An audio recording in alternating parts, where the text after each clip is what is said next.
Hello everyone, welcome to sci-fi world. आज की कहानी है तकरीबन 500 साल पहले की। 1504 का सेटअप होगा, तब जब साइंस से ज़्यादा सुपरस्टिशियस अंधविश्वास चलते थे। बड़े ही गिने चुने प्रिविलेज लोगों को पढ़ाई करने का मौका मिलता था और तब तक साइंस इतनी डेवलप्ड भी नहीं हुई थी। 1504 तक ना तो गैलीलियो आए थे और ना ही न्यूटन का तब तक जन्म हुआ था। बट इस बंदे ने, जिसकी आज हम बात करने वाले हैं, कैसे साइंस को यूज करके, जितनी भी इनको थोड़ी बहुत साइंस आती थी उसका यूज करके कैसे सर्वाइवल किया। भूखे पेट मर जाते पर विज्ञान के कुछ फैक्ट्स ने इनको बचा लिया। कहानी है क्रिस्टोफर कोलंबस की, जिनको कहा जाता है जो आज का अमेरिका है, नया अमेरिका, यूरोपियंस वाला अमेरिका। उसकी शुरुआत क्रिस्टोफर कोलंबस से ही हुई थी। ट्रेवलर थे क्रिस्टोफर कोलंबस, यात्रा करते रहते थे, इधर उधर नई नई जगहें खोजते थे, नए नए आइलैंड्स पर जाते थे ताकि अपने बंदों को वहां बसाया जा सके। Colonisation basically. अब समुद्र की यात्रा में एक रिस्क होता है कि भटक गए तो क्या करोगे। जिस रास्ते पे जा रहे हो वो रास्ता समझ में ही ना आए, नेविगेशन सिस्टम पूरा फेल कर जाए तो क्या करेंगे। राशन पानी जो होता है शिप पर ट्रेवलर लेके जाते हैं वो लिमिटेड होता है, घर से कितना खाना पीना लेके चल लोगे। ऐसा ही कुछ हुआ क्रिस्टोफर कोलंबस के साथ उनकी एक यात्रा पे कि उनका खाना पीना खत्म होने लग गया और शायद वो भटक भी गए थे। और उनके साथ पूरा क्रू होता है, वो कोई अकेले ट्रेवल तो करते नहीं थे। अब एक तरफ खाना खत्म हो रहा है, पूरा क्रू साथ में, तो सबसे पहले तो समुंदर को छोड़ के किसी आइलैंड पे लैंड करना है। तो जमैका का एक आइलैंड था आसपास ही, वहां पर अपने सारे शिप जो थे वहां पर पार्क कर दिए। उस आइलैंड पर और भी लोग रहते थे, वहां के लोकल्स लोग। तो क्रिस्टोफर कोलंबस ने उन लोकल से हेल्प मांगी, रिक्वेस्ट की कि कुछ खाने पीने का जुगाड़ हो सकता है क्या, क्योंकि उनके पास जितना खाना पीना था वो लगभग खत्म हो चुका था। उस आइलैंड के जो लोग थे, लोकल लोग, उन्होंने क्रिस्टोफर कोलंबस और उसके क्रू की हेल्प की। जो भी खाना पीना, राशन, जो भी वो दे सकते थे उन्होंने दिया। बट कब तक, गेस्ट कब तक अच्छा लगता है। कहानी कहती है कि 6 महीने तक जो वहां के लोकल थे उन्होंने उनकी हेल्प की, खाना दिया, बना के दिया, राशन दे दिया, जितनी भी हेल्प कर सकते थे वो किया। बट ऐसा लग रहा था कि कोलंबस और उनका क्रू तो कंफर्ट जोन में आ गया है, वो फ्री का मिलता जा रहा है तो वो वहीं पर डेरा जमा बैठे हैं। तो 6 महीने बाद वहां के लोकल्स ने कोलंबस को बोल दिया कि बस अब हम और आगे आपकी हेल्प नहीं कर पाएंगे यार, यहां अपना ही गुजारा नहीं हो पा रहा, तुम मुफ्तखोर लोग यहां पे डेरा जमा के बैठ गए हो, जाने का नाम भी नहीं ले रहे हो। कोलंबस और उसके क्रू की अब हो गई थी हालत खराब, क्योंकि राशन खाना जो मिल रहा था आइलैंड के लोकल से वो मिलना हो चुका था बंद। इन लोगों ने सोचा भी नहीं कि एक दिन ऐसा आएगा जब लोकल्स खाना देना बंद कर देंगे। उस दिन का इन्होंने जुगाड़ भी नहीं किया और ये लोग मुफ्त का खाते रहे, मजे करते रहे। पर अब कहीं से खाना जुगाड़ करना पड़ेगा, क्योंकि कोलंबस और उसका क्रू था, उनके पास खाने का भी कोई जुगाड़ नहीं है। तो कोलंबस ने यहां लगाया अपना दिमाग कि इन लोगों से अब रिक्वेस्ट करके बात नहीं बनेगी, नॉर्मल कन्वर्सेशन से बात नहीं बनेगी कि हम इनके पास जाएं और बोलें कि यार मदद कर दो प्लीज, वो तो बात ही छोड़ दो, उससे तो ऊपर निकल गए।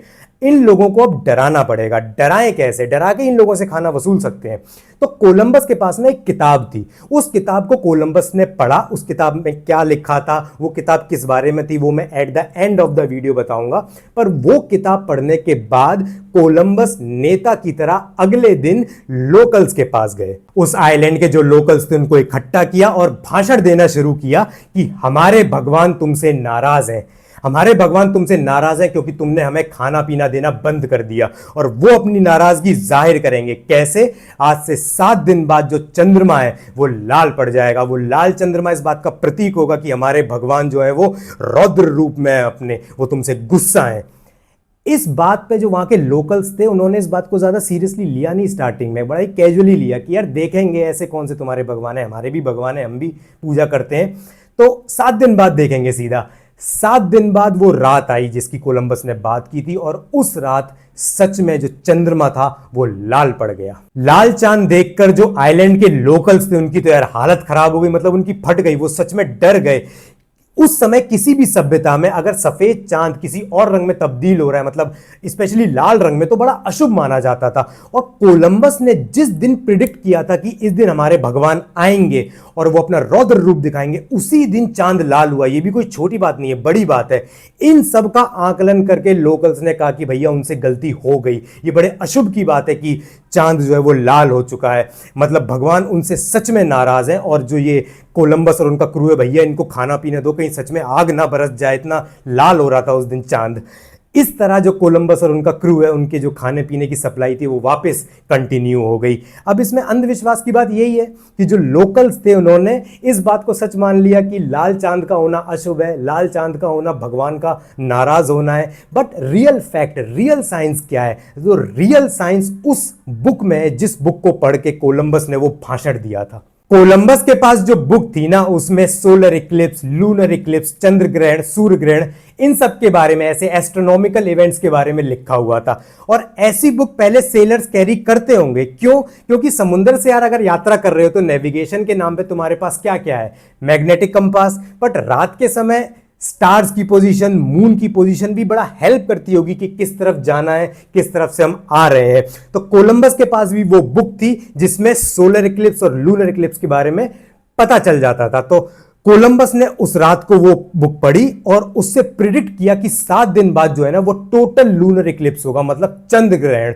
और टोटल लूनर इक्लिप्स में चांद बिल्कुल लाल पड़ जाता है। तो लोकल्स को जो लाल चांद समझ में आ रहा था कि अशुभ है और जो भगवान है वो गुस्सा है, वो एक्चुअली में चंद्र ग्रहण था, टोटल लूनर इक्लिप्स था। और इस सिंपल साइंस के फैक्ट को यूज करके कोलंबस और उसके आदमियों ने अपने आप को भूखे पेट मरने से बचा लिया। I hope you like this story of science. Thanks for watching.